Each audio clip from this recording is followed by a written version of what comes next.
Baik, Assalamualaikum warahmatullahi wabarakatuh. Waalaikumsalam. Teman-teman sekalian, Alhamdulillah kita dipertemukan lagi pada malam hari ini Selasa 28 September 2021 bertepatan dengan berapa Ustaz? 21 Safar 21 Safar 1442 Hijriah. 43. 1443 Hijriah. Sudah lewat kemarin tuh. 42-nya udah lewat Ustaz. Tapi pada malam hari ini seperti biasa kita akan membahas pertanyaan-pertanyaan yang sudah masuk kepada kami, yang mana pertanyaan tersebut sudah antum sampaikan kepada kami beberapa waktu lalu, dan malam ini alhamdulillah kita akan bahas bersama guru kita, Ustadz kita, Ustadz Dr. Fauzi Hamid Basulana LCM PDI. Dan informasi juga bahwa pertanyaan-pertanyaan yang antum kirimkan, kami tuliskan pertanyaannya di setiap video yang rilis di YouTube itu. Silakan antum nanti cek di deskripsinya. Insya Allah pertanyaan-pertanyaan yang masuk akan kami tampilkan di sana, sehingga memudahkan antum misalnya mencari apa ini masalahnya, apa ini masalahnya. Nah, silakan cek di sana. Insya Allah jawabannya pun ada di video tersebut. Dan sebelum kita mulai abum pada malam hari ini, kita sapa dulu Ustadz kita. Assalamualaikum Ustadz. Waalaikumsalam warahmatullahi wabarakatuh. Bagaimana kabar antum pada malam hari ini Ustadz? Alhamdulillah. Insya Allah.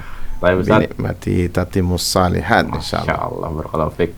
Ustadz, sebelum kita mulai abum pada malam hari ini, mungkin antum ada kalimat pendahuluan kepada pemirsa yang ada di rumah. Fadhol Ustadz. Assalamualaikum warahmatullahi wabarakatuh. Ya, pemirsa di mana saja antum berada, ya, mudah-mudahan Allah Subhanahu wa taala selalu menjaga dan membimbing antum semua sekeluarga. Ya, mudah-mudahan menjadi keluarga sakinah mawaddah warahmah. Ya, dan kami tak lupa mengucapkan jazakumullahu khairah atas pertanyaan-pertanyaan yang telah antum berikan kepada kami, dan insya Allah bermanfaat tidak hanya pada penanya, tapi juga yang mungkin mempunyai permasalahan yang sama, ya, dan kita mencari solusi, ya, dengan bimbingan dari Al-Quran maupun hadis, ya, dan tentu dari para ulama, ya, insya Allah, ya, lebih selamat insya Allah, seperti itu saja. Baik Ustaz, dan teman-teman, bagi antum yang punya pertanyaan seputar permasalahan agama yang ada mungkin dalam pikiran antum, silakan antum tulis pertanyaannya pada kolom komentar yang ada di video, maupun bisa kirim ke WhatsApp di 08180536647. Sekali lagi, bagi antum yang punya pertanyaan seputar permasalahan agama, silakan kirim pertanyaannya ke kolom komentar yang ada dalam video sekarang ini, maupun ke nomor WhatsApp di 08180536647. Baik Ustaz, kita beralih ke pertanyaan pertama nih Ustaz, dari kayaknya Umahat nih, dari Gayatri di Bekasi. Pertanyaannya, Assalamualaikum Ustaz, izin bertanya. Saya wanita dengan 3 anak dan bekerja, menikah sudah hampir 9 tahun dan masih tinggal dengan ortu, ibu dan adik dari pihak saya, artinya ibu kandungnya mungkin Ustaz ya. Setiap ada sedikit konflik, suami selalu mengungkit apa yang dia berikan, mulai dari modal warung, renovasi rumah, dan apa saya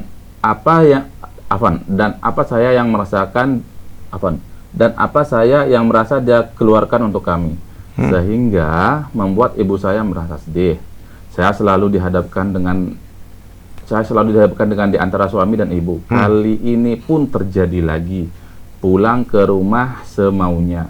Orang serumah tak ada yang ditegur, bahkan anak-anak pun tidak. Ini curhat Ustaz. Jadi mengakibatkan ibu saya menegur suami dan menangis, memunculkan ide di sisi saya untuk menyudahi saja pernikahan ini. Saya berencana mengembalikan atau mengirim semua barang-barang hasil keringat dia ke rumah mertua saya, dan saya ingin semua selesai. Ibu saya menyerahkan sepenuhnya kepada saya. Saya merasa, untuk apa bertahan kalau di hati saya juga kosong rasanya. Bagaimana tanggapannya Ustaz atas apa yang saya alami ini? Barakallahu fiik. Assalamualaikum. Waalaikumsalam, dari Ibu Gayatri dari Bekasi.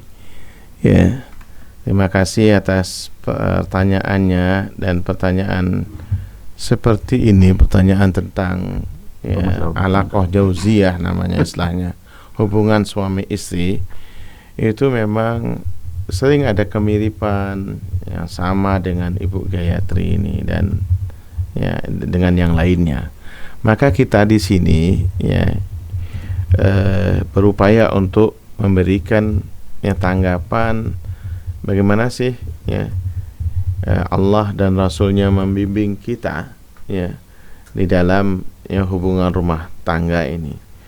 Sebagaimana yang Allah firmankan dan biasa kita dengar di nasihat pernikahan ya, bahwasanya tujuan perkawinan itu diantaranya litaskunu ilaiha ya, yaitu untuk ya sebagai tempat ya berteduh ya, tempat ya saling menanggung rasa ya, yang namanya pasangan hidup itu ya. Pasangan hidup itu adalah tempat ya berbagi suka dan duka. Makanya ucapan para hadirin dan hadirat ketika pernikahan kan begitu, yang disunnahkan oleh Rasulullah SAW, barakallahu laka wa baraka alaika wa jama'a bainakuma fi khair. Ya, semoga Allah memberikan keberkahan kepada kalian berdua di kala suka maupun di kala duka ya, dan kalian disatukan dalam kebaikan. Itu doa yang harus kita ingat setiap barangkali terjadi konflik, ya kan? Jadi konflik. Ibu Gayatri dan lainnya yang mirip seperti ini itu biasa yang namanya kejenuhan di dalam berumah tangga, kemudian menimbulkan ya sedikit ya gesekan-gesekan, itu biasa. Maka ya saya melihat dari sini mungkin ya ini adalah upaya dari ibu untuk mempertahankan ya, rumah tangga ini, dan ini masya Allah, mudah-mudahan Allah ya menjaga ibu semua ya, dan yang punya kasus yang serupa ini itu biasa memang ya ada kejenuhan. Maka ketika ada kejenuhan ya, kejenuhan seperti ini, kita calling down dulu ya, turunkan ya sikap ego kita ini ya, turunkan ego, sikap turun kita, ego sedikit ya, yang mana barangkali ya kita yang salah, barangkali saya tidak menyalahkan ibu ya, akan tapi introspeksi diri, apakah ada yang kurang, mungkin dilihat barangkali ya teman-teman sekalian ini biasa ya, biasa terjadi di keluarga manapun ya. Kita kadang-kadang cuek dengan tempat tinggal kita, sudah ya sempit barangkali ya, kotor barangkali, itu membuat ya teman-teman sekalian, membuat kita juga akan ya, pikiran kita pun atau kotor juga ya. Berupayalah untuk dibersihkan ya. Siapapun yang mengotori kita tidak usah pandang ya. Yang penting berupayalah kita membersihkan diri ya, membersihkan diri supaya ya coba pikiran kita pun menjadi bersih. Dan ya tentu ya, nah ini ya sebuah upaya berdoa ketika kita membersihkan rumah kita, tuh berdoa kepada Allah Subhanahu wa taala. Jangan-jangan ini semua yang menjadi penyebab, karena biasanya hal-hal kecil itu menyebabkan. Yang rapikan coba rumah itu, enak dipandang mata, barangkali juga tempat tidur berpengaruh juga Ustaz ya? Berpengaruh, bayangkan itu banyak sekali. Ini kadang-kadang dianggap sepele ya, ini masa berpengaruh, coba bersihkan ya, lakukan hal ini sudah, tak usah banyak ngomong, kemudian lakukan, bersihkan ini ya. Ini upaya-upaya kita lakukan ya, sehingga menjadi perhatian ya suami ibu. Mungkin seperti itu, dia kalau misalnya bersih rumah, terus kemudian mungkin pelayanan, disediakan makanan, minuman, barangkali ya kita selama ini beranggapan biasa ya, tidak melayani karena kita beranggapan bahwasanya sudahlah, karena biasa sendiri kan ya, bikin teh, bikin kopi ya. Nah, itu hal-hal yang sepele, ya, hal yang sepele, ya, tapi itu masya Allah kalau anti kemudian melakukan perubahan-perubahan, begitu juga anggota rumah tangga kita semuanya, entah anaknya ibu kita, cuma berupaya untuk kesibukan masing-masing untuk cooling down sendiri. Karena hal-hal yang seperti ini nih, ya, ada barangkali yang menjadi kekesalan, ya, mungkin karena faktor luar, ya, keadaan bisnis, keadaan kerjaan, atau juga ya atasan, bawahan, itu semua berpengaruh, benar, ya, sangat-sangat berpengaruh, ya, secara psikolog itu berpengaruh, ya, mempengaruhi juga, ya, nanti, ya, yang di rumah. Nah, kita akan dimuntahkan, ya, dapat muntahannya saja. Nah, ini biasa seperti itu. Nah, kita berupaya perbaikan. Mohon maaf, Bu, ya, kalau muncul ide di saya untuk menyudahi pernikahan, pikir dulu, ya, karena kita harus mencari sebabnya dulu, pikirkan akibatnya. Pikirkan tuh jangan untuk diri sendiri, ego kita saja. Terus sering untuk kadang-kadang, sudahlah, saya tidak apa-apalah janda, ya. Tapi yang kita pikirkan itu adalah, ya, anak keturunan kita ini. Dia akan minder dengan di hadapan teman-temannya. Bapakmu pisah sama ibumu. Itu masya Allah, itu akhirnya apa? Dia akan, ya, susah bergaul. Itu yang harus pikir. Banyak kejadian saja. Banyak kejadian, ya, anak itu jadi korban.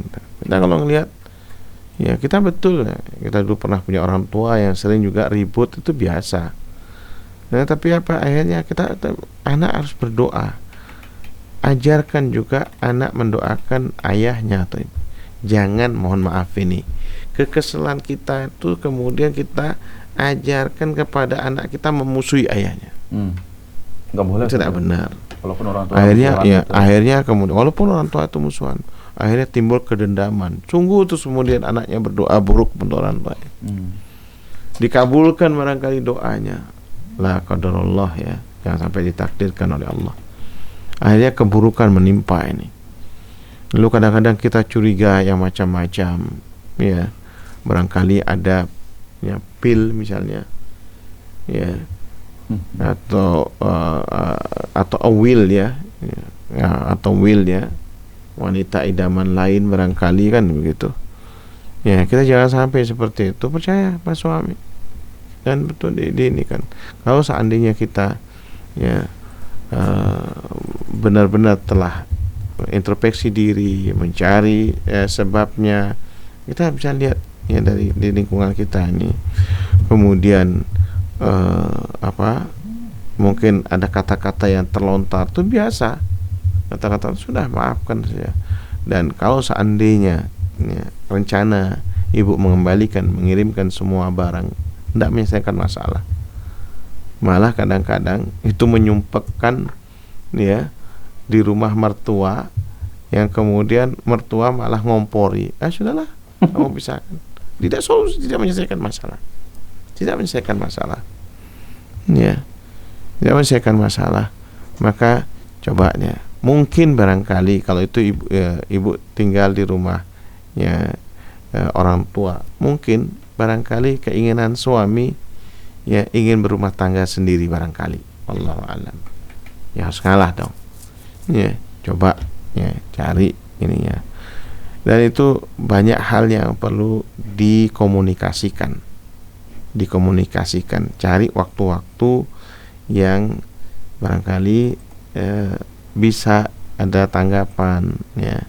Dan ini adalah ujian sebenarnya kecil buat kita, ya.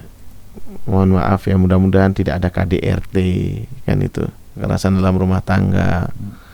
Ibu lebih kecil, ya, di tempat lain, di keluarga lain ada KDRT, ya, ada yang kemudian saling bersih tegang semua, ya, apa mukulan, Na'udzubillah min dzalik. Na'udzubillah min dzalik. Jadi hal yang seperti ini biasa difahamkan juga orang tua kita, ibu kita. Sudahlah, ya, nggak usah dipikirkan, nggak usah dimasukkan hati. Kadang orang tua kita sensitif, memangnya namanya orang tua sensitif, ngelihat mantunya, ya sensitif banget. Itu resiko kita tinggal ya serumah dengan orang tua kita, itu resiko yang harus kemudian ya kita rasakan bersama. Ya pasti dah, karena ada dua yang kita harus hormati, yang kita harus dengar. Itu biasa seperti itu. Maka kita ya harus memaklumi, difahamkan. Kita harus bijak ya berbicara ini. Dan ya beri kesempatan ya kepada pasangan hidup kita. Ya, itu yang kita ditakdirkan oleh Allah Subhanahu wa taala menjadi pasangan hidup kita. Kesempatan untuk berubah. Ya.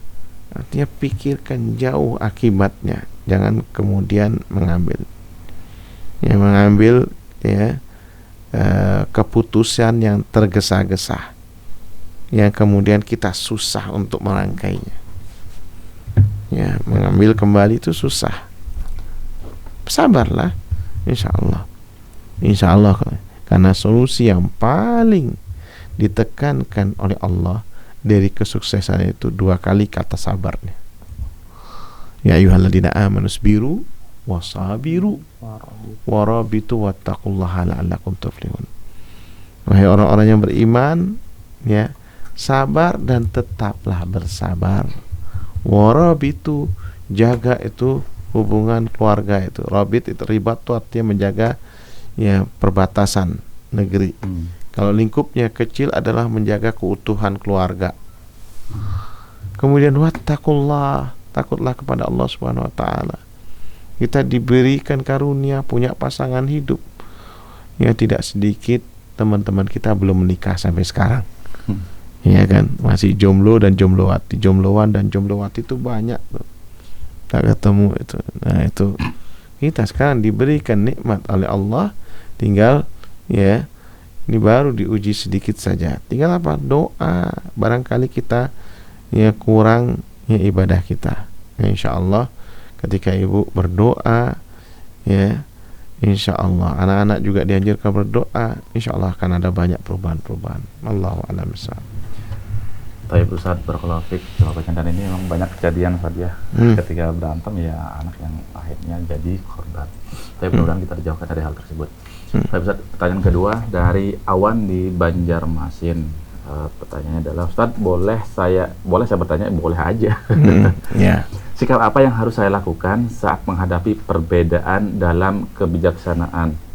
Tindakan apa yang harus saya lakukan? Mohon dijawab kebijaksanaannya sesuai hukum dan hadis Quran dan hukum hidup bermasyarakat. Barakallahu fiik. Ya. Yaitu tentang kebijaksanaan, ya. Kebijaksanaan dalam barangkali ini ya dalam lingkungan kemasyarakatan, ya. Kita itu diperintah oleh Allah Subhanahu wa taala untuk bermusyawarah. Ya. Itu kata Allah, ya, wastaghfir lahum wasyawir fa'fu anhum wastaghfir lahum wasyawirhum fil amr. Ya, itu perintah Allah kepada Nabi kita Nabi Muhammad SAW yang untuk memaafkan mereka semua orang yang terlibat di dalam ya menentukan kebijakan-kebijakan itu. Dilihat semuanya. Yang pasti setiap orang punya potensi masing-masing. Iya kan? Punya potensi masing-masing. Dilihat ya kepada ahlinya. Kemudian apa? Wastaghfir lahum, dan mohon ampunlah kalian kepada Allah Subhanahu wa taala ya untuk mereka semua. Mohonkan ampun. Kemudian kata Allah, ya wasawirhum fil amr. Ya, wasawirhum fil amr. Itu ya, itu bermusyawarah kalian dalam satu urusan. Ya, urusan apapun ya. Kisah ya Rasulullah SAW ketika perang Uhud ya dengan para sahabatnya. Rasulullah SAW sudah siap-siap nih mengenakan ini. Yaitu keputusan dari Rasulullah SAW ketika itu yaitu perang kota. Perang kota saja. Kemudian kalau nggak salah Hamzah, ya paman Hamzah radhiyallahu anhu datang kepada Rasulullah SAW, apa ini adalah wahyu? Oh enggak, ini hanyalah keputusanku. Kemudian kami yang biasa, ya kurang lebih seperti itu dialognya. Kami yang biasa, ya melihat strategi ini, kalau bisa jangan di dalam kota ini, perang kota ini. Ayo kita keluar sedikit di Uhud, agar kalau seandainya ya terjadi kekalahan ataupun yang tidak kita inginkan, ya masih ada orang yang bertahan di kota. Masih kita punya ini. Taib, kata Rasulullah SAW, diterima. Lalu Rasulullah SAW, ayo berangkat. Ya, kurang lebih seperti itu ya. Hadis sejarah menceritakan bagaimana lihat seorang Rasul yang turun kepada beliau adalah wahyu, tetap masih bisa menerima ya pendapat dari para sahabatnya. Nah kita pun juga demikian, mengambil kebijakan lingkungan misalnya. Nah, itu kita lihat ya, barangkali ada orang yang punya ya pengalaman ya, melihat barangkali ke negeri orang lain atau di daerah lain yang punya kebijakan bermanfaat apa yang kita bisa bertanya kan ya, sekarang apalagi zamannya medsos ya, kita bisa melihat di mana-mana ini dan kita bisa menyesuaikan dengan lingkungan kita ya, kita langsung ini ya, mungkin kita punya pendapat, orang lain punya pendapat, kita bisa lihat nah besar kecilnya resikonya, kita lihat ya biayanya itu ya, mahal dan murahnya itu semua ya bisa ya kita komunikasikan dengan warga di sekitar kita. Kita memberikan masukan ya, memberikan solusi ya, insya Allah ini lebih bisa diterima ini. Yang penting ya ada beberapa kaidah fikih ya, al-muhafadzah al-qadim as-salih wal akhdhu bil jadid al-aslah ini sering kalian dibuat, yaitu memelihara hal-hal yang lama yang bagus dan mengambil hal-hal yang baru yang lebih baik. Ya sudah ada mungkin ya dari fasilitas umum yang ada di daerah kita dipelihara dengan baik. Kemudian tinggal ditingkatkan. Nah, antum punya pengalaman pergi ke luar negeri yang di negeri-negeri yang maju misalnya. Antum lihat, ambil contoh seperti itu. Nah, dibicarakan. Ya, dibahas. Ya mohon maaf kadang-kadang ya ego kita ini yang menyebabkan enggak jalan-jalan. Ini yang biasanya. Karena ego kita ini akhirnya ini harus begini. Mungkin rebutan proyek biasanya nih. Nah, maka ya antum ya harus legowo di sini. Itu lihat, berikan ini biayanya sekian. Nanti orang akan disuruh voting, lihat bagaimana. Ya, jangan kemudian gara-gara keegoan kita masing-masing akhirnya nggak terwujud itu. Tidak terwujud cita-cita kita untuk membuat, terutama barangkali ini adalah biasanya fasilitas umum yang dinikmati oleh entah itu saluran air misalnya di kampung kita, entah itu juga jalan, perbaikan jalan ya, atau kemudian barangkali hal-hal yang memang dinikmati ya, tempat pertemuan, masjid, mushola, itu semuanya dikomunikasikan, dibicarakan. Dan tentunya nanti kita akan melihat siapa di antara teman-teman kita itu yang bagus, murah, terjangkau biayanya, bisa kita kerjakan ya dalam sesaat. Nah, ini akan lalu kemudian bermanfaat ya, bermanfaat bagi seluruhnya.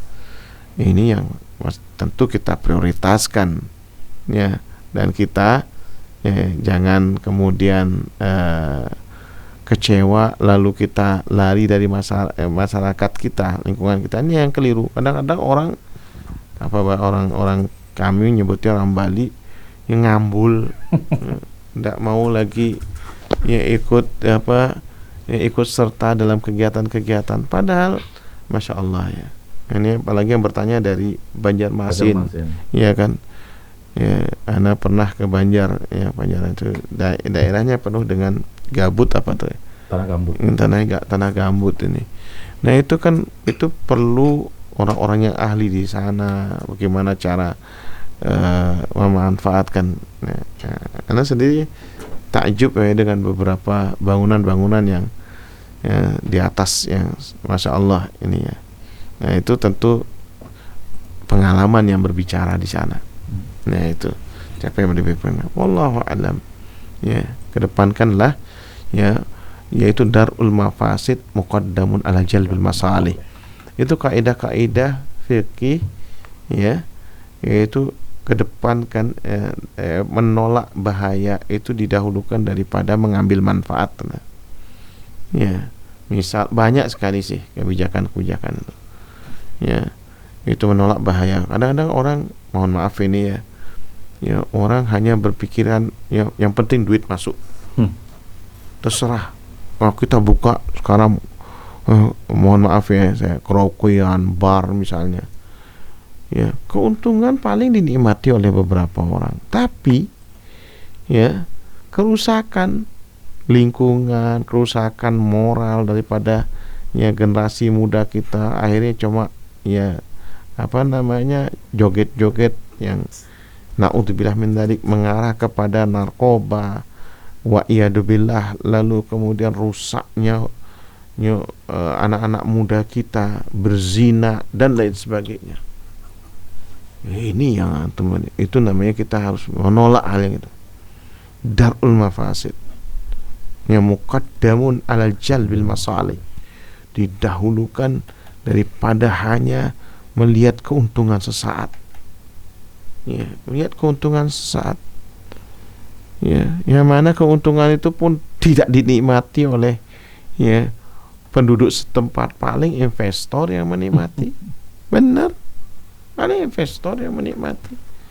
Ya kita, ya rusaknya yang kita nikmati. Ya. Apa mau menumbuhkan, kadang-kadang alasan menumbuhkan lapangan kerjaan apanya yang ada, ya kerusakan di mana-mana. Ya lebih baik menjadi kota santri, banyak hafal Quran, ya yaitu hidup normal, nggak mesti hidup mewah, ya nggak mesti. Kadang-kadang orang ingin semuanya serba teknologi canggih baru, memangnya ya, negara maju itu identik dengan seperti itu? Enggak. Negara maju itu yaitu ya baldatun thayyibun wa rabbun ghafur, ya negeri yang bersih, yang baik, dan yang mendapat ampunan dari Allah Subhanahu wa taala, bukan murka Allah. Ya, bukan yang negeri yang terlaknat.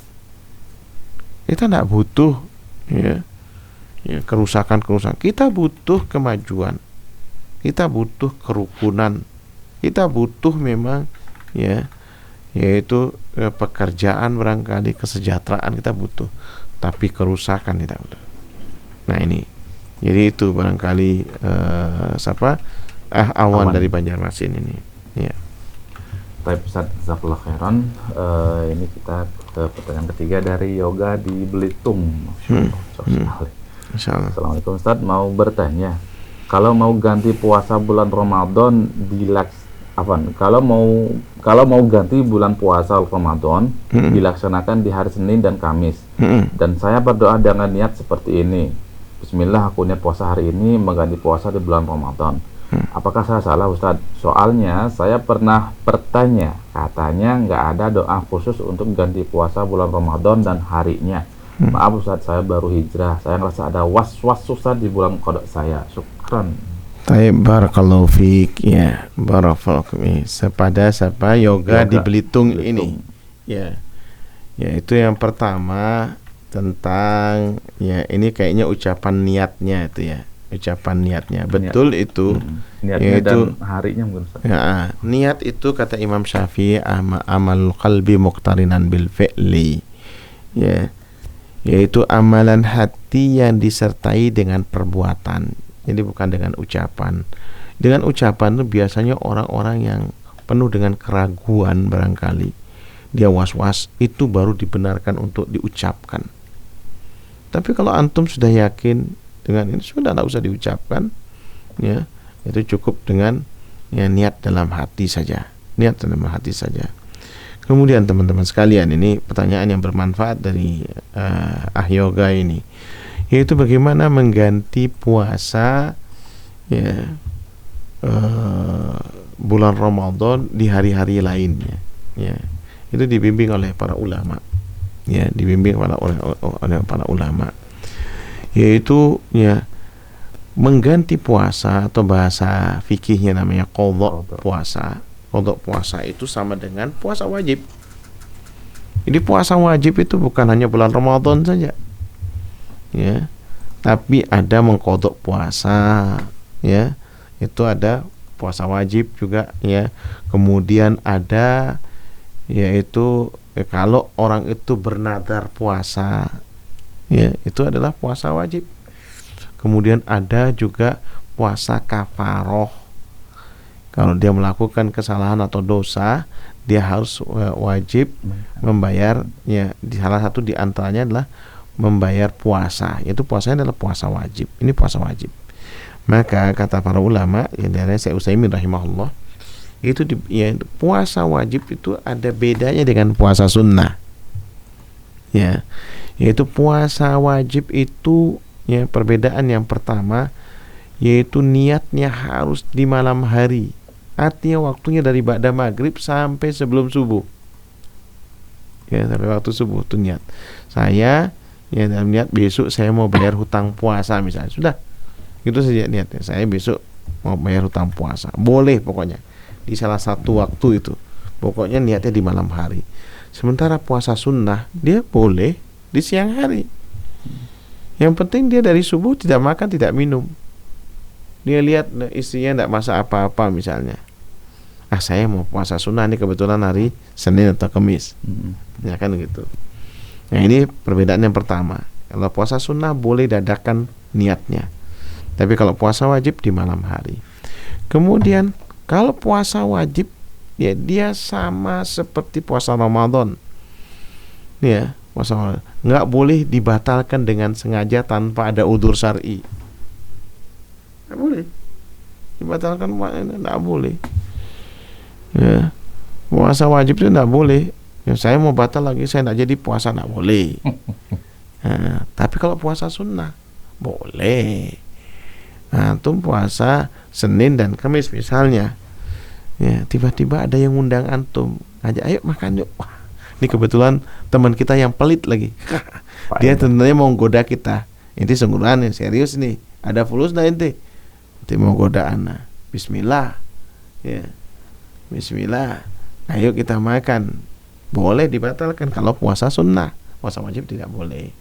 Bahkan kata Syekh Utsaimin rahimahullah dalam Syarhul Mumti', orang yang membatalkan puasa wajib dengan sengaja, ya, maka dia di samping ganti puasa itu dia kena denda. Ya, dia kena denda. Dia suruh bayar apa namanya? Fidyah sekalian. Ini suruh bayar fidyah. Ini perbedaan yang kedua. Ya, perbedaan yang ketiga antara puasa wajib dengan sunnah itu, kalau puasa wajib itu tidak boleh double niatnya, ya, tapi puasa sunnah itu boleh double niatnya. Sunnah dengan sunnah boleh nih. Walaupun ada sebagian ulama membolehkan sunnah dengan wajib, ya. Nah, ini tiga perbedaan ini. Lalu saya akan kembali kepada pertanyaan antum, ya, boleh enggak dia boleh di hari Senin dan Kamis, yang penting antum niatkan untuk puasa, bayar hutang puasa, boleh. Bukan puasa sunnahnya Ustaz, ya. Bukan puasa sunnahnya, ya, bukan puasa sunnahnya, boleh ganti. Dan memang bayar hutang puasa itu alal fauri.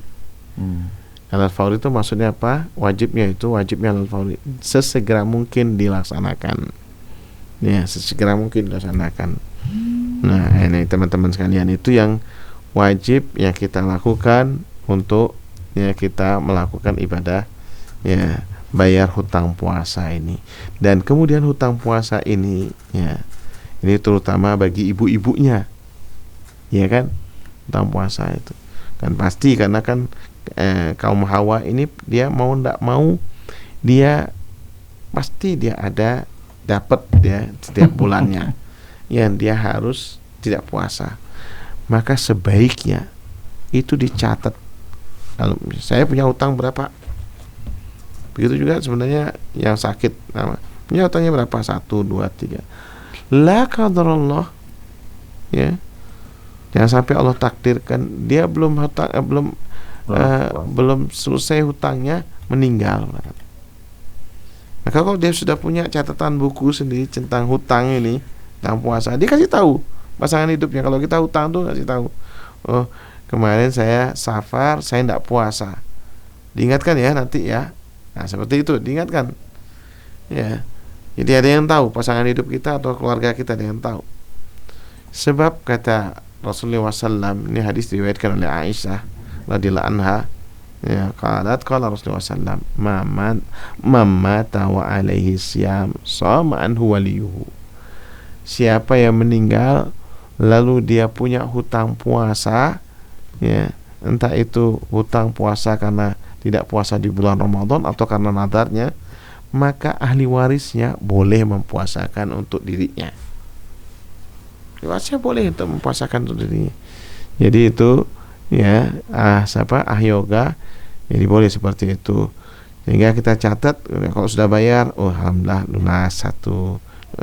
Jadi hutang kita kepada Allah terbayar seluruhnya. Dan tidak ada memang doa khusus, tidak ada. Ya, tidak ada. Barakallahu. Doa saja. Ya, antum puasa berdoalah antum dalam keadaan ibadah. Ya mudah-mudahan difahami ya. Jadi ya artinya boleh dibatalkan dengan sengaja, tidak boleh. Ya. Baik, barakallahu fiik Ustaz. Baik, kita ke pertanyaan nomor 4 dari Rama di Bandung. Pertanyaan Ustaz, Assalamualaikum Ustaz. Ustaz yang kami cintai, semoga Allah merahmatkan surga untuk Ustaz dan guru-guru Ustaz serta kepada kita semua yang rutin menuntut ilmu. Amin. Amin. Saya mau tanya Ustaz, apabila ayah menikahi seorang perempuan dengan cara nikah siri yang secara Islam sah, tapi secara maksudnya secara hukum mungkin tidak tercatat di KUH, berarti apakah pernikahannya tidak sah Ustaz? Apakah perempuan tersebut kita hormati selayaknya ibu kita? Atau bagaimana Ustadz adab kita yang benar kepada perempuan itu? Dan bagaimana cara menasihati ayah karena beliau tidak adil dalam pembagian waktu? Sudah lebih dari 2 tahun beliau di istri sirinya itu Ustadz. Jazakallah khair. Barakallahu fiik terhadap Ahrama di Bandung. Mudah-mudahan antum dan keluarga diberikan kesabaran oleh Allah Subhanahu wa taala terhadap ya sikap dari ayah antum ini, ya. Ayah antum ini. Jadi apabila ayah kita menikah ya siri, artinya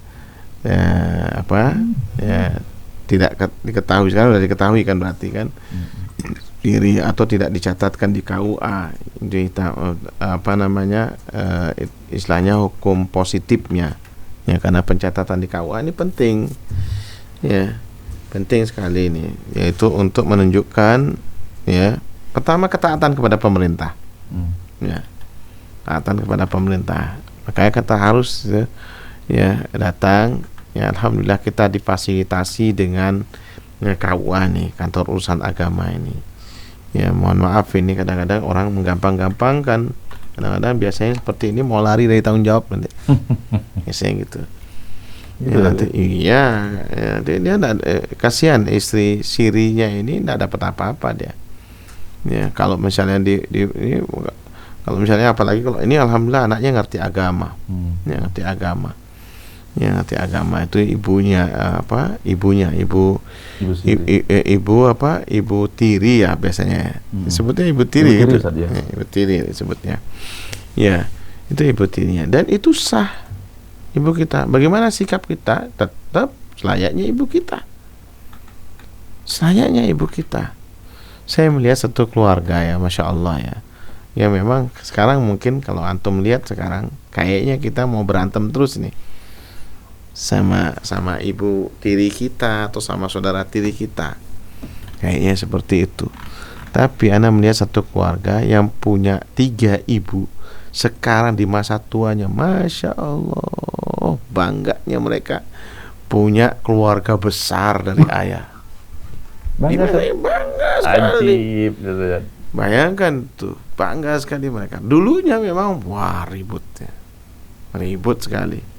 Ya mungkin kayak sekarang ya. Tapi bangga, ya, tapi Masya Allah ketika kita lihat masa, wah itu tuh keluarga anak itu, apalagi di antara mereka ada yang jadi barangkali, wah ada satu kebanggaan sekali.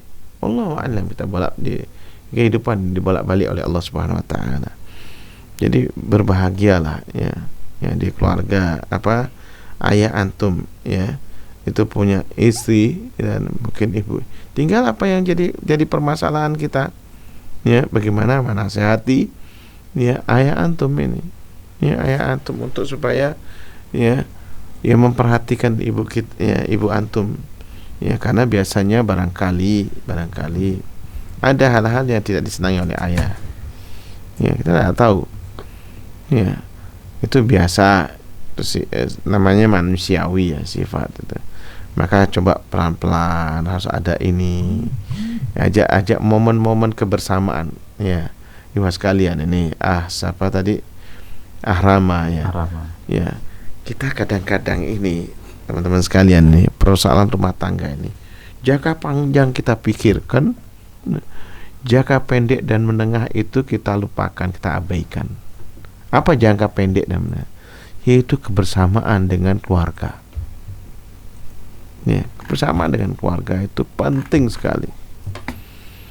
Entah itu momen-momen apa, acara-acara yang syukuran apa. Ya, kita perlu kadang-kadang ya ngajak ibu kita, ngajak ayah kita. Ya, ini ada rezeki ya. Misalnya, kita ajak misalnya. Hal-hal seperti ini sering diabaikan. Ini diabaikan. Walaupun barangkali ketika ketemuan berantem.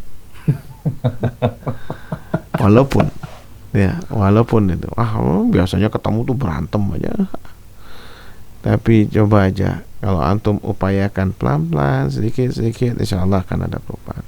Yaitu antum coba bersikap kepada ya antum yang sekarang sebagai anak sama ibu tiri antum datang. Ya kita ya mungkin so akrab lah lagi mana. Nah, terus kemudian, mah, ya apa mah? Bagi-bagi ya mah ya sama ibu yang di situ. Nah, orang tua ayah itu pasti malu dia. Wah, anak saya, Masya Allah, mendukung saya nih. Ya, dia akan balik. Wah, ini pasti ibunya yang ngajarkan. Ya, mengajarkan sehingga akrab. Coba aja. Ya, antum berupaya untuk ini. Kita qadarullah masa'afat. Dan itu bukan aib, bukan selingkuh. Ya, jangan sampai kemudian kita ngompori lalu anak ikut campur urusan orang tua berpisah. Mungkin ada hal-hal yang dia inginkan, ketenangan ya, ada nikmat yang memang harus didapati. Orang kita nggak tahu ya, kita nggak tahu. Coba itu yang ini, antum yang datang ke rumah ya, dengan bahasa yaitu ya pengakuan aku pada ini ya, entah itu nanti ini dengan ibu baru kita ini, insya Allah seperti itu. Karena tidak bisa ibu ya nanti itu adalah jatuhnya dengan ini kan yaitu pernikahan ya, pernikahan ini dia adalah ibu kita, ibu ayah istri ayah kita adalah ibu kita.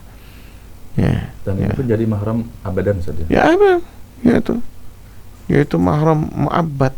Ya, kita akan ada bicara tentang mahram nanti. Ya, ada pertanyaan pertama. Baik, Ustaz, Baik. Baik, ini kita ke pertanyaan selanjutnya dari Fulana, nggak sebutin dari mana. Bismillah, Assalamualaikum Ustaz. Saya ingin bertanya. Saya menderita suatu penyakit gangguan Syafakillah, sihir, ya, gangguan sihir syafakillah. atau jin hampir 20 tahun ya Allah. Masya Allah. Karena hal itulah saya tidak pernah bisa mempunyai hubungan baik dengan siapapun, dalam kurung keluarga atau teman, dan bisnis pun kacau terus. Dan lebih parahnya, setiap saya menikah, saya selalu diganggu dan minta cerai terus tanpa bisa saya kontrol. Pertanyaan saya, apakah saya tidak bisa mencium bau surga karena selalu minta cerai saat emosi terganggu parah? Setiap menikah, suami selalu Paksa. setiap menikah suami selalu paksa saya untuk ke untuk dokter. ke dokter, disangka gangguan jiwa. Saya kekeh mau ngobatin pakai Al-Quran. Apakah saya salah? Terima kasih Ustaz. Barakallahu fiik ya, wa syafakillah, wahai Pulana. Ya, wahai Pulana. Ya, apa yang dilakukan oleh ya suami Anda itu insya Allah ya beliau mencintai Anda. Ya, ya sebagai suami tentu ya, bertanggung jawab terhadap pasangan hidupnya. Ya, dan bisa jadi memang ya sebagai gangguan jiwa, sebagai gangguan kejiwaan. Nah, ini itu adalah husnudzon beliau kepada Anda. Ya, karena gangguan jiwa itu bisa dari diri sendiri, bisa memang diganggu oleh jin. Ya, yuwaswisu fi sudurin nas minal jinnati wan nas. Ya. Ya, itu bisa kita dari diri sendiri yang selalu ya Victor kita nih, pikiran kotor yang ada di kepala kita. Ya kan? Bisa seperti itu. Ya, maka kita bagaimana caranya? Ya tentu kita bertanya dengan ahlinya, psikolog kah, psikiater kah. Ya. Ya, biasanya kalau psikiater tuh ada obat-obat yang ini, tapi saya kurang menganjurkan. Ya, biasanya kan ada obat penenang dan sebagainya itu. Ya, barangkali dialog dengan ya psikolog. Ya, dan ini teruntuk kalau bisa ya memang psikolog yang muslim, sehingga solusinya barangkali ke Quran atau ke ruqyah ya, dan itu pasti ada semua solusinya. Dan apa yang dilakukan oleh ini dikomunikasikan, dia bertanya, dan sebenarnya banyak sekali pelajaran-pelajaran tentang psikolog ini ya, sekarang banyak juga divisualkan ya tentang gangguan kejiwaan ini dari pengalaman beberapa psikolog itu ada di ini, dan itu bisa dikomunikasikan ya. Kita mencari apa sih yang ada pada diri kita. Kalau seandainya memang itu adalah ya gangguan ya berupaya untuk diruqyah, ruqyah mandiri yang paling utama. Kalau seandainya anti sekarang itu adalah merasa itulah gangguan jiwa pada diri anti ini, yaitu berusaha untuk ya menenangkan dengan zikir ya, yaitu ruqyah mandiri ya, itu berupaya seperti itu. Kalau tahu misalnya sebabnya apa, maka dicarikan sebabnya. Sebenarnya anti tidak seberapa. Saya pernah mendengar ada ya salah seorang ustadz di kajian ya kuliah subuh, saya mendengarnya. Masya Allah, ada ya orang tidak senang sama keluarga itu, kemudian dipaku. Selain dipaku, jadi keluarga itu tuh nggak akan ada yang menikah. Ya Allah, diteluh apa? Macam-macam lah ini ya, semua benar-benar di ini. Dan itu saya bilang, dari mana antum tahu? Karena dulu pelakunya katanya. Ya Allah. Oh gitu, iya. Juga kita benci satu keluarga, biar keluarga tuh bermasalah ini. Ya, Pak. Tapi alhamdulillah Allah berikan anak hidayah ya itu ya, beliau ada lulusan LIPIA ya, di LIPIA Jakarta, dan beliau teman anak di S3 waktu itu ya. Beliau menyampaikan seperti itu karena anak pelakunya dulu dulu anak masih muda-muda, lu mondok ya, banyak anak pondokan ini ya, itu kan. Nah ini ya siapa fulanah ini. Jadi barangkali kita ruqyah mandiri, kemudian juga ya bantuan suami, jangan ya emosi, ya itu biasa. Ini emosi itu kita apa yang dianjurkan sama Rasulullah SAW ketika saat kita emosi, ya yaitu berwudu, duduk, kemudian apa yang menjadi kita pikirkan, kenapa saya kok seperti ini, kan kalau bisa direkam supaya kita melihat ekspresi wajah kita, ya kan, yang tadinya cantik bisa menakutkan kan gitu. Ketika marah saya direkam saja. Direkam, rekam sendiri supaya kita bisa kaca diri. Oh, saya jelek ya ternyata. Nanti biar bisa minta maaf pada suami, ya, bisa pada anak-anak. Apa sih permasalahan ini? Hal yang seperti ini kita berupaya untuk ya perbaikan. Insya Allah kalau ya ibu bertaubat kepada Allah, insya Allah ya, jangan sampai kemudian saya kalau begitu saya ya menjadi orang yang tidak diampuni, tidak bisa mencium baunya surga. Jangan sampai berpikiran negatif. Ya, berupayalah meminta kepada Allah Subhanahu wa taala agar ya, dan jangan sekali-sekali ini bagi semua siapa saja ingin hindari ya kata-kata cerai, kata-kata pulangi saya, tinggali saya, keluarkan saya, jangan sampai. Ini kata-kata ya bukan kata-kata orang beriman. Ya, hindari itu. Jangan sampai ini. Dan kita yang harus ya berupaya untuk mengontrol diri kita itu. Semarah apapun ya, berusahalah yang satunya diam, dengarkan aja sudah. Marah biarkan luapan, tapi kalau kita ikut dengan suara tinggi keras juga akhirnya saut menyaut, tidak selesai, harus ada yang ngalah. Dan jangan lupa setiap marahan selesai ya langsung kita bilang mohon maaf ya, mungkin dicium keningnya ya, dipeluk ini itu, wallah ya, langsung itu luluh, adalah ya langsung luluh ya. Iya, ajaran sunnah. Jadi ya Rasulullah SAW apakah tidak pernah marah dengan istrinya? Pernah marahan. Aisyah ya, kemudian Hafsah radhiyallahu anhuma, ya mereka pernah. Tapi indahnya marahnya ya, jadi Rasulullah SAW memahami betul istrinya. Kalau seandainya itu marahnya itu kepada Rasulullah SAW, marahnya itu wirabbi Ibrahim, tidak disebutkan namanya.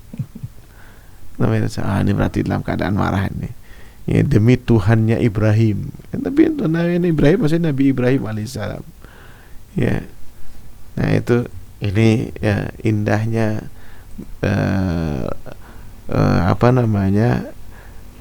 alaqah jauziyah ya, hubungan ya, pasangan hidup ya Rasulullah SAW. Jadi bukan hanya kemudian mulus saja, tidak ada, memang luapan-luapan emosi itu ada. Cuma kita jangan juga ya sering-sering ya meluap.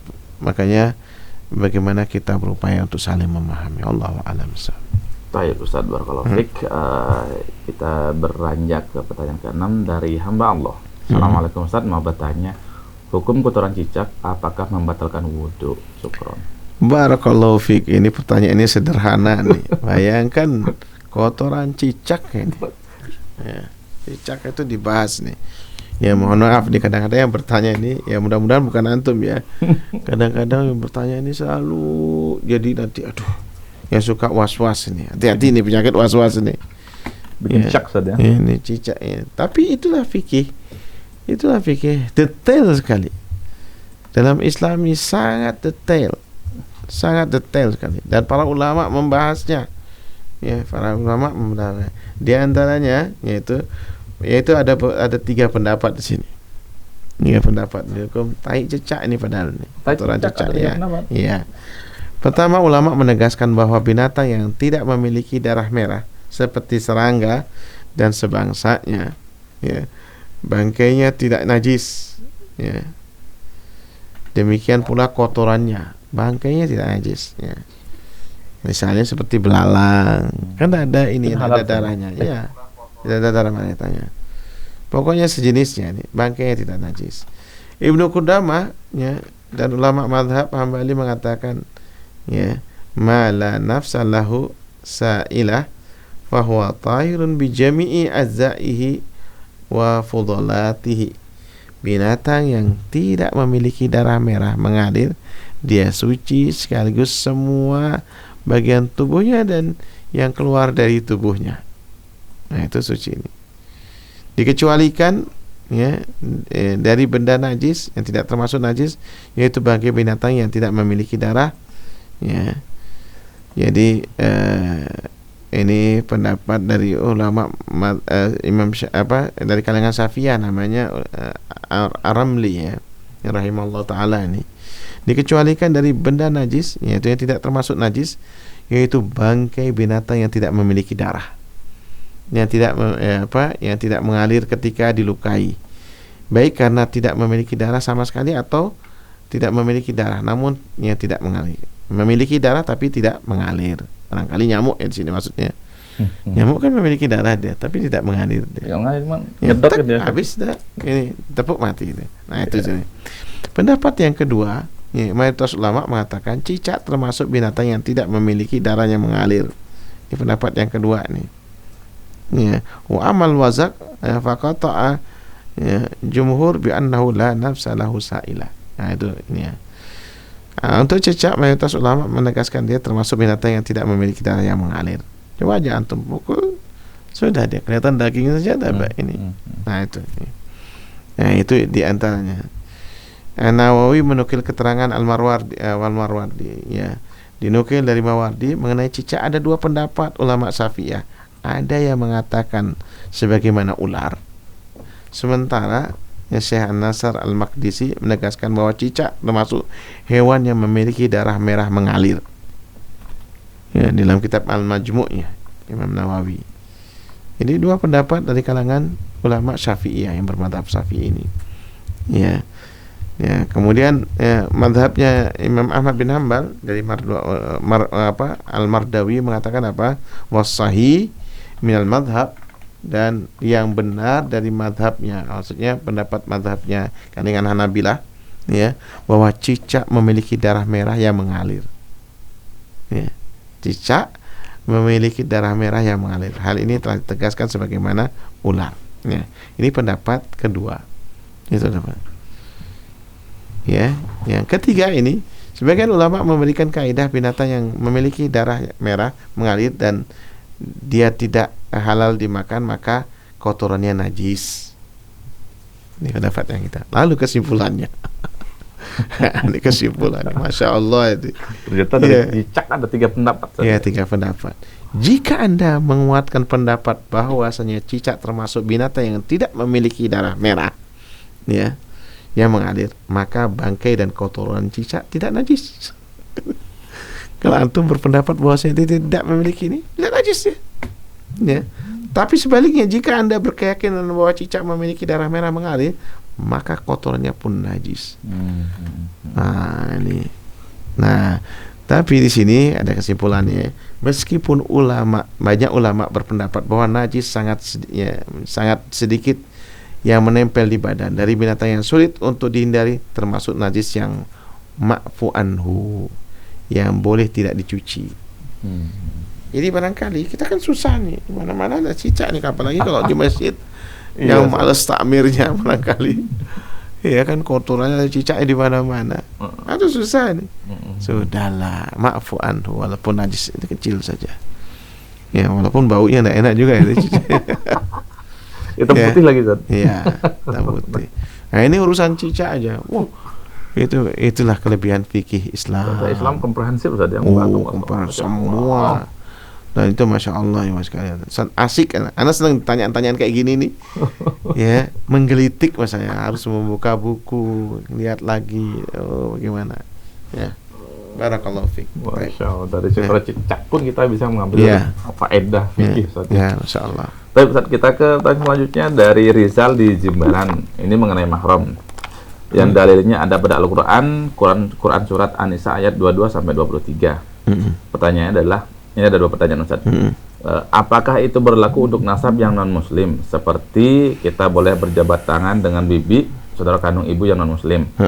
Dan pertanyaan kedua adalah mengenai batasan interaksi dengan non-muslim yang masih ada hubungan keluarga, seperti keluarga di Bali yang non-muslim.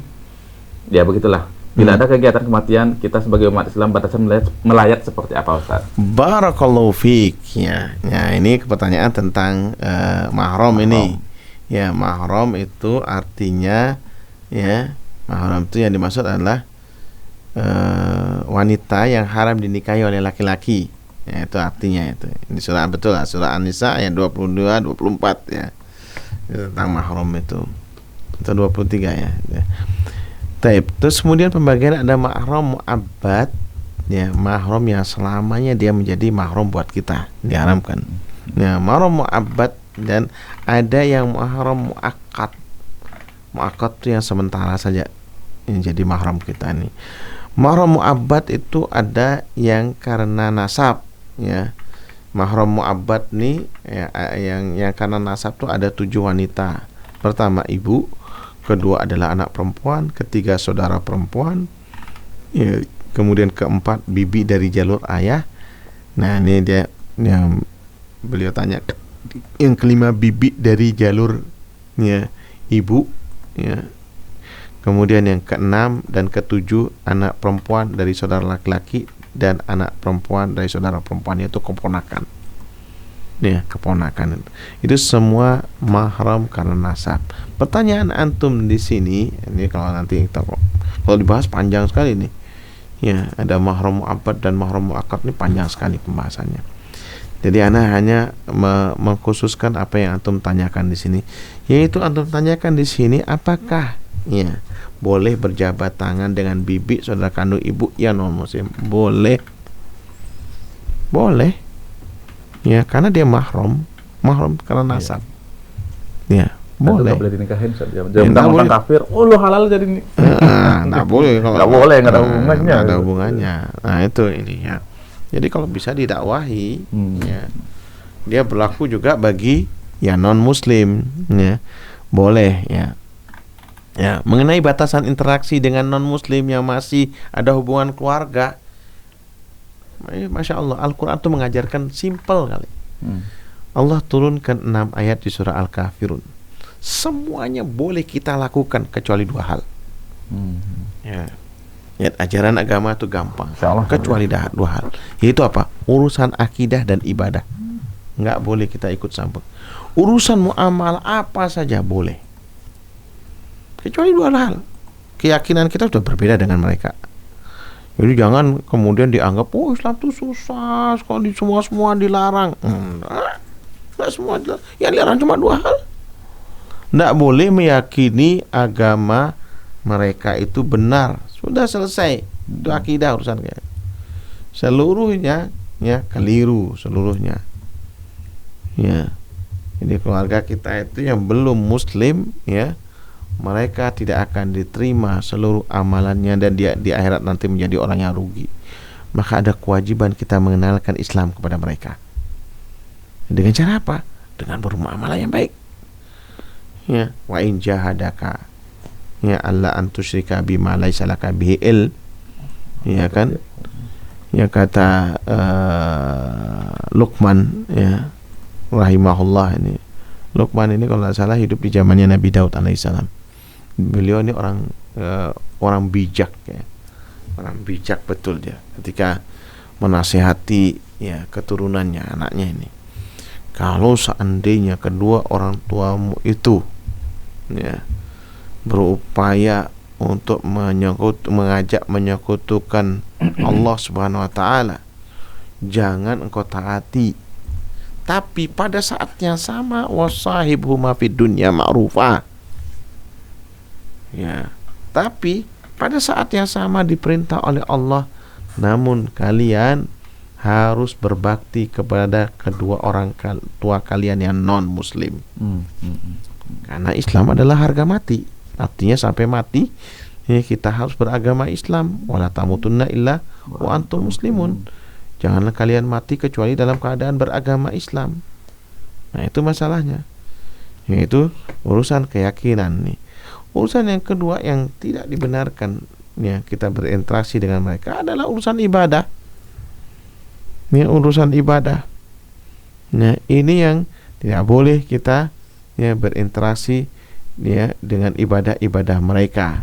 Nah, lalu bagaimana sekarang ini? Nah, nih. Ya, bila ada kegiatan kematian, ya ini kan ini urusan ibadah ya. Urusan ibadah, kita boleh takziah. Takziah kita melihat ini kegiatan mereka tanpa kita ikut serta di dalamnya. Ya, Nah, Ustaz, Ustaz, boleh nggak kita mengucapkan innalillahi wa inna ilaihi rajiun kepada yang non muslim? Barakallahu fi, kalimat innalillahi wa inna ilaihi rajiun itu bukan kalimat doa. Dia dikatakan kalimat tarji. Tarji itu mengingatkan pada diri kita. Ya, dari kita bahwasanya kita ini milik Allah. Dan kepada Allah kita kan, itu bukan doa. Berarti nggak masalah, Ustaz? Nggak masalah. Ketika ada yang meninggal, orang kafir, ada orang innalillahi wa inna ilaihi rajiun. Yang tidak boleh Allah maghfir lahu. Apa ya kita ini? Itu adalah kalimat tarji. Ya, innalillahi wa inna ilaihi rajiun itu adalah kalimat tarji. Ya, kita kesian sama mereka yang meninggal dalam keadaan non muslim. Ya, jelas tuh mati kafir. Dia bakal disiksa kubur, disiksa neraka. Naudzubillah min dzalik. Itu harus ada di dalam keyakinan kita. Ya, harus ada ini. Itu tak masalah kita menyampaikan apa adanya. Masya Allah, beberapa ikhwah ya teman itu masuk Islam, berapa mu'allaf. Itu cerita apa? Gimana masuk Islam? Yaitu melihat bagaimana orang Islam itu ikut serta ya juga ya menghormati Rasulullah SAW. Ketika ada tetangganya yang kafir, yang non muslim, berdiri Rasulullah SAW menghormati. Dan ketika ada tetangganya waktu di Madinah ada Yahudi yang dalam keadaan sakit sakaratul maut sama Rasulullah SAW, ya Allah, katanya, qul la ilaha illallah. Si anak ini, anaknya Yahudi itu ngeliat orang tuanya masih Yahudi. Kemudian orang tuanya menganggukkan. Lihat tuh, dalam keadaan ya naza ya sakaratul maut, kemudian dibimbing sama Rasulullah SAW kalimat la ilaha illallah. Ini menunjukkan apa? Boleh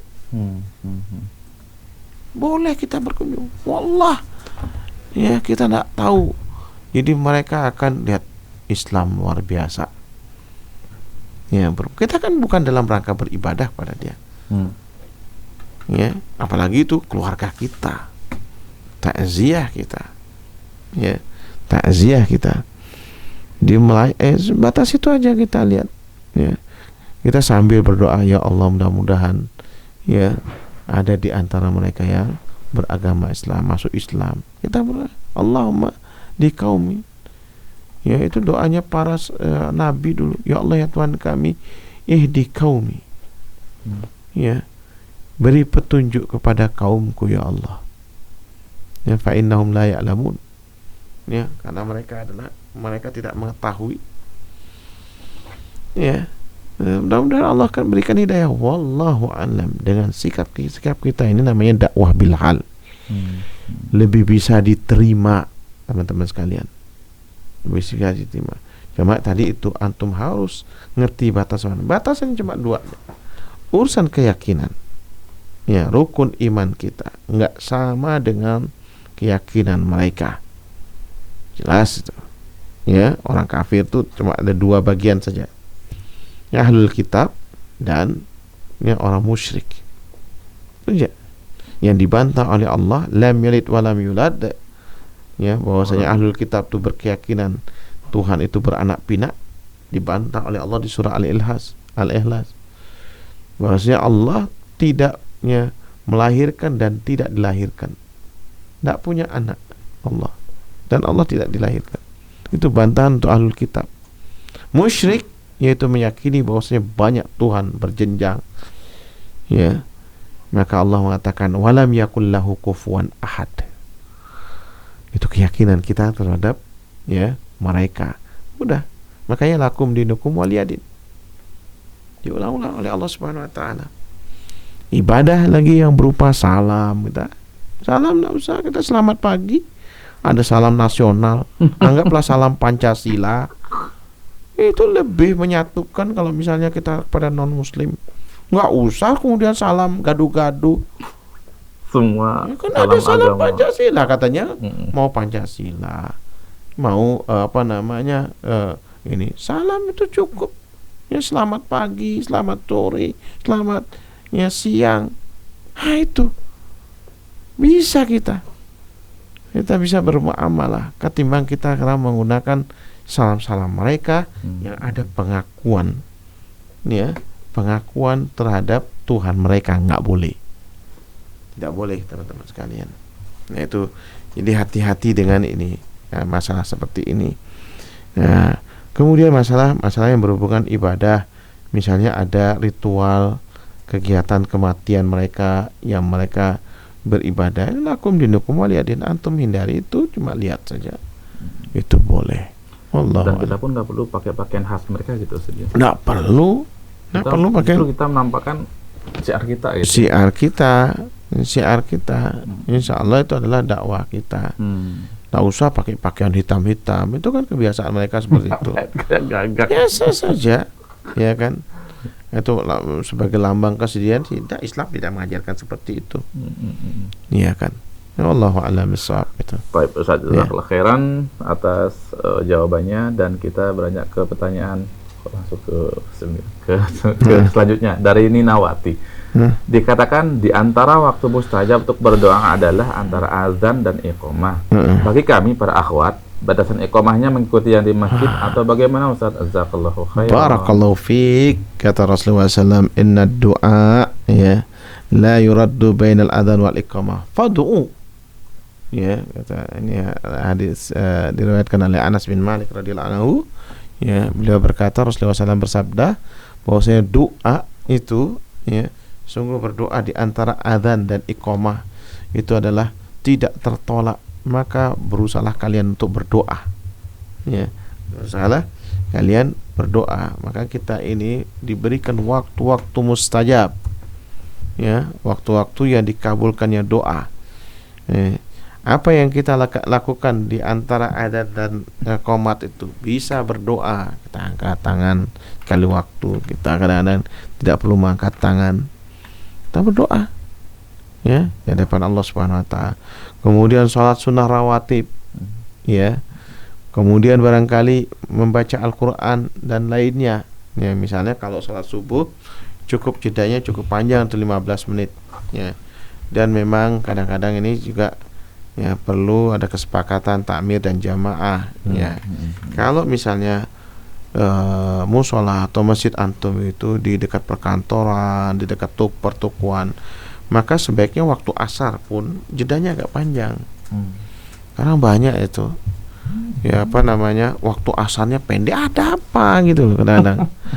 Karena jengkel juga tuh sama. Karena sebagian orang berpendapat nggak ada sholat sunnah pada asar, sebelum sholat asar gitu.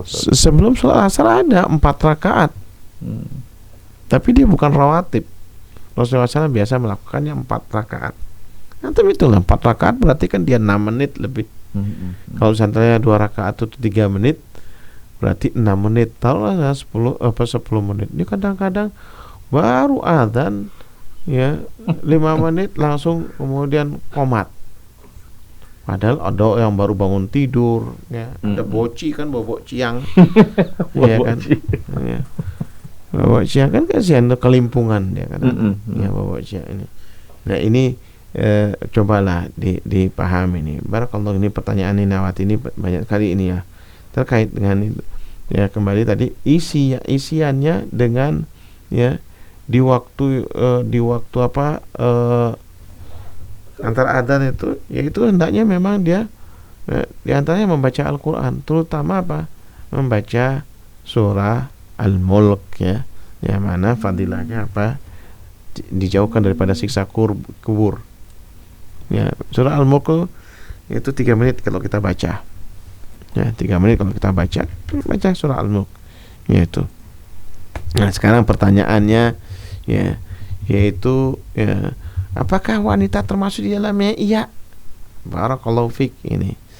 Ya, yaitu diantaranya disebutkan oleh, ya, fatwa Sabakah, ya, Islamiyah, ya, ya, hal ini juga ya, pada dasarnya hadis Anas bin Malik di atas tidak menunjukkan keutamaan ini hanya berlaku untuk yang berada di masjid saja. Ya.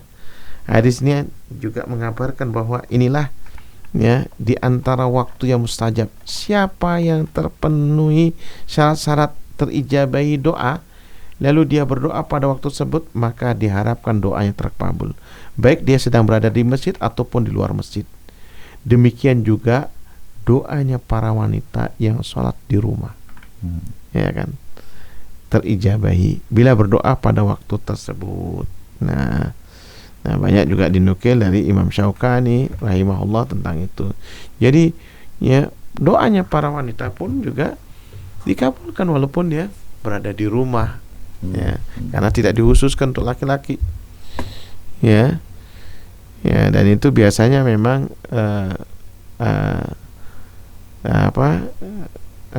kaidahnya itu yaitu ya, untuk keumuman, ya, bukan untuk kekhususan sebab.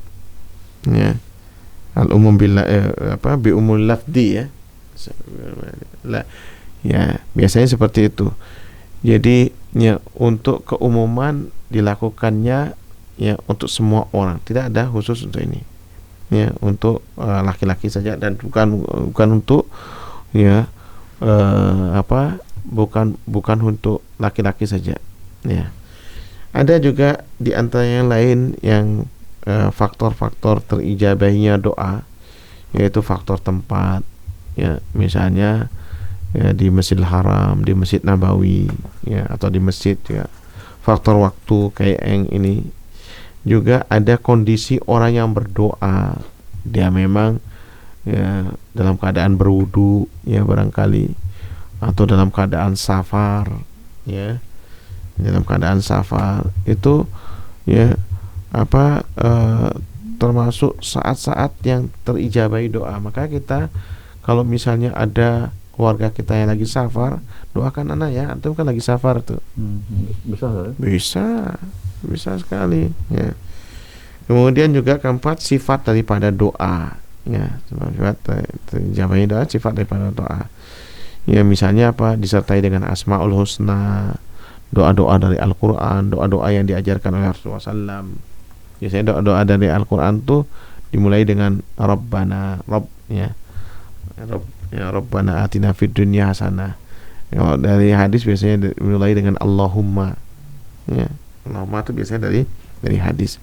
Jadi ini semua ya faktor-faktor terijabahnya doa. Barakallahu fiik buat Ibu Ninawati, ya, yaitu ya kaum wanita pun punya kesempatan untuk ya terijabahi doa, ya, terijabahi doa di waktu antara adzan dan qomat. Wallahu a'lam bishawab. Ustaz, kita ke pertanyaan selanjutnya, ini dari Ummu Zaza. Namanya Ummu Zaza. Assalamualaikum Ustaz, saat ini sedang tren salam toleransi, yaitu salam dari berbagai agama yang dicampur dengan salam kita.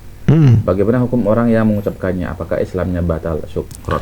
Barakallahu fiik. Ya, salam toleransi ini ya padahal kita sudah pernah istimewa, ya, MUI, ya, rapat kerja nasional MUI 13 Oktober 2019 di NTB.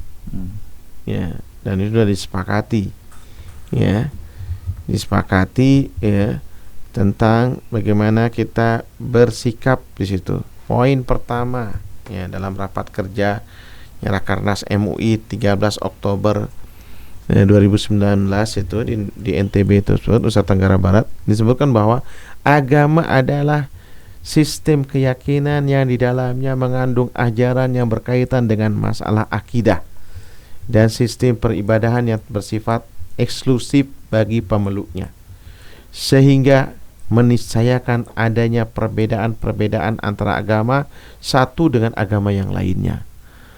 Jadi ikutilah para ulama, jangan nanti diikuti para umara. Umara itu tugasnya mengurus negara, ya, mengurus negara. Ya, tidak usah mengurus ini urusan-urusan ini. Ini bukan urusan sepele, ini urusan prinsip, ya. Kemudian di poin kelima, ya, yaitu jadi tidaklah benar bahwa semua agama itu sama, ya, benarnya enggak. Ya, dicontohkan pula dalam poin kelima, jika dicermati, ya, salam adalah ungkapan doa merujuk pada keyakinan dari agama tertentu. Ya. Sebagai contoh, ya, salam umat Islam, Assalamualaikum. Ya, yang artinya apa? Semoga Allah mencurahkan keselamatan, ya, kepada kalian. Ya, ungkapan inilah doa yang ditujukan kepada Allah Subhanahu wa taala. Ya. Ya. Tuhan yang Maha Esa, yang tidak ada Tuhan selain Dia. Ya. Kemudian adapun umat lain, misalnya umat Buddha. Ya, apa artinya? Kan biasa Namo Buddhaya. Ya, artinya terpujilah Sang Buddha. Salamnya orang Buddha. Ya, yaitu ungkapannya tidak terpisahkan dengan keyakinan umat Buddha. Ya. Tentang Siddhartha Gautama. Ya, nggak boleh. Kita sebagai umat Islam biarkan dia Buddha. Orang Buddha, dia punya salam, biarkan sendiri. Dan itu memang kita sudah pernah sepakat di forum kerukunan antar umat beragama. Ya, terutama ini yang di umat Hindu di Bali ini. Ungkapan pembuka dari umat Hindu adalah Om Swastiastu. Ya, ya, Om adalah panggilan umat Hindu khususnya di Bali kepada Tuhan yang mereka yakini, yaitu Sang Hyang Widi. Ya. Makanya sekarang juga kita tidak boleh mengatakan sholat itu dengan sembahyang. Ya. Iya, tadi nggak boleh. Sembahyang nggak boleh. Harus kita ganti sholat, ya sholat. Itu ibadah sholat. Sembahyang. Ya, tidak boleh sembahyang. Ya. Seruan ini untuk memanjatkan doa atau puja dan puji pada Tuhan yang tidak lain dalam keyakinan Hindu adalah Sang Hyang Widi tersebut. Lalu kata swasti, ya, dari kata su yang artinya baik dan asti artinya bahagia. Sedangkan astu artinya semoga. Ya, dengan demikian ungkapan Swastiastu kurang lebih artinya semoga Sang Hyang Widi mencurahkan kebaikan dan kebahagiaan. Kalau ini orang Hindu yang mengucapkannya, silahkan. Itu berupa doa buat dia. Tapi kalau misalnya seorang Muslim, nggak perlu dia mengucapkan. Dia ucapkan masing-masing, dan itu sudah kita sepakati juga di forum kerukunan antar umat beragama. Yang kita khawatir, ya, teman-teman sekalian, salah ucap kadang-kadang itu adalah menistakan agama. Ya. Nah, kita benci juga kalau misalnya ada umat agama lain, dulu kebiasaan orang Yahudi yaitu mengejek orang Islam tuh, Assalamualaikum. Ya. Ya, dia kelihatannya mengucapkan Assalamualaikum, tapi dia mengatakan Assalamualaikum. Assalamualaikum. Kita jengkel itu, diplesetkan. Ya, nggak boleh. Sebaiknya masing-masing itu disepakati semua. Nggak usah ngikuti, ya, kata-kata pejabat. Kita biasa. Assalamualaikum, selamat pagi, selamat siang, selamat sore. Selesai. Salam nasional. Salam nasional. Salam Pancasila. Ya, salam Pancasila. Ya, itu yang mestinya kita harus sepakati bersama-sama. Ya, karena memang yang namanya, ya, ini bahkan disebutkan ini dari Rakernas MUI tersebut, apabila seorang muslim mengucapkan salam kepada agama lain dengan kata-kata Namo Buddhaya atau Om Swastiastu, itu artinya ya salah dalam pengesaan Allah Subhanahu wa taala. Karena dalam salam tersebut terdapat pengakuan sebuah kekuatan lain selain Allah Subhanahu wa taala. Ini Masya Allah, ya. Jadi kita ini punya majelis ulama yang dihormati, yang kemudian memutuskan, ya, hal-hal yang sederhana ini perlu kita sosialisasikan. Apalagi ini menyangkut masalah-masalah prinsip, ya, prinsip dalam agama, yaitu ucapan salam, ya, kepada, ya, sesama muslim, kepada non muslim. Alhamdulillah kita punya, ya, bahasa yang sudah populer dan diterima, yaitu apa? Ucapan selamat tadi, salam nasional. Nah, kita tidak perlu lagi kemudian mau taati lagi. Ya, inilah makanya tunjukkan, ya, kenasionalan kita, kebinekaan kita. Bineka itu, tahu bineka itu, yaitu kita memahami keberagaman. Ya, menghormati perbedaan. Itu yang harus pahami. Ya, kita memahami perbedaan teman kita. Ya, udah biarkan. Nggak usah dia kemudian kita paksa dia pakai salam kita. Ngapain? Ya kan? Nggak perlu. Ya, dia mau ucapkan salamnya silahkan. Itu yang harus diluruskan pemahaman ini teman-teman sekalian. Ya, katanya kita Bhinneka Tunggal Ika. Ya, kita harus memahami perbedaan-perbedaan itu. Jangan memaksakan diri. Ya, itu memaksakan diri itu tidak benar itu. La ikraha fid din. Tidak ada paksaan dalam agama. Ya, kita memaksa orang lain untuk memakai salam kita, nggak boleh itu. Dia pasti tidak nyaman. Kita pun juga tidak mau dipaksa dengan itu. Ya, kita memaksa orang lain ikut hari raya dengan kita. Ya, nggak boleh itu. Kita pun tidak perlu kita dipaksa untuk ikut hari raya mereka. Lakum dinukum waliyadin. Masing-masing udah punya keyakinan sendiri. Punya keyakinan sendiri-sendiri. Masya Allah itu. Ya, Allah menurunkan satu surah bagaimana kita berinteraksi dengan muslim. Itu jelas. Hanya kebodohan orang-orang cendekia. Ya, kebodohan orang-orang cendekia itu menyesatkan teman-teman sekalian. Dan mereka akan berhenti saja. Ya, tidak akan berhenti. Itu kebodohan orang-orang cendekia. Ya. Kalau sudah orang pintar itu bodoh, itu pura-pura bodoh namanya. Nah, ini teman-teman sekalian. Yang ini yang kita khawatir menggiring ke pintu neraka wa iyadzubillah. Ulama-ulama su. Ya, dan ini yang kita harus camkan. Barakallahu fiik. Zaza. Mudah-mudahan ada manfaat. Pertanyaan yang tadi, jawaban yang tadi, jika misal ada orang non-Islam mengucapkan salam kepada kita, assalamualaikum, jawaban kita apa, Ustaz? Boleh waalaikum. Ya. Waalaikum saja. Waalaikum boleh. Ya, kalau dia berniat baik, ya mudah-mudahan ya dia mendapatkan hidayah dari Allah Subhanahu wa taala. Karena Nabi mengajarkan seperti itu. Waalaikum. Ya. Kalau dia berniat buruk, ya ketika dia mungkin barangkali dia sengaja mengejek gitu, ya kita kembalikan kepada dirinya. Itu jawaban yang paling ya diajarkan oleh Nabi kita. Waalaikum cukup sudah. Nggak perlu kita menjualkan celaka. Cukup waalaikum saja, itu jawaban ya untuk ya ketika ada non muslim menggunakan salam kita waalaikum. Memang itu jawabannya. Ya, Allahu a'lam bissawab. Mudah-mudahan ada manfaatnya. Ya. Teman, ada satu pertanyaan lagi kita dari Belanda, Ustaz. Oh. Ya, dari Belanda ini dari Belanda. Nanti panjang pertanyaannya panjang. Tapi Ustaz, ini sudah larut malam dan teman-teman juga sebagian yang bertanya gini. Jadi mungkin teman-teman yang sudah mengirimkan pertanyaan, insya Allah akan kami jawab pertanyaan pada pekan depan karena sudah ada beberapa yang masuk juga, Ustaz. Insya Allah kita bahas pekan depan. Tapi kita sebelum kita mengakhiri kajian pada malam hari ini, mungkin antum ada kalimat penutup, Ustaz. Barakallahu fiik. Ya, ikhwas sekalian, ya Allah dan Rasulnya memberikan bimbingan kepada kita sangat sempurna dan sangat simpel. Ya, sangat sempurna dan simpel. Ya, pokoknya agama sesuai dengan sunnah itu mudah.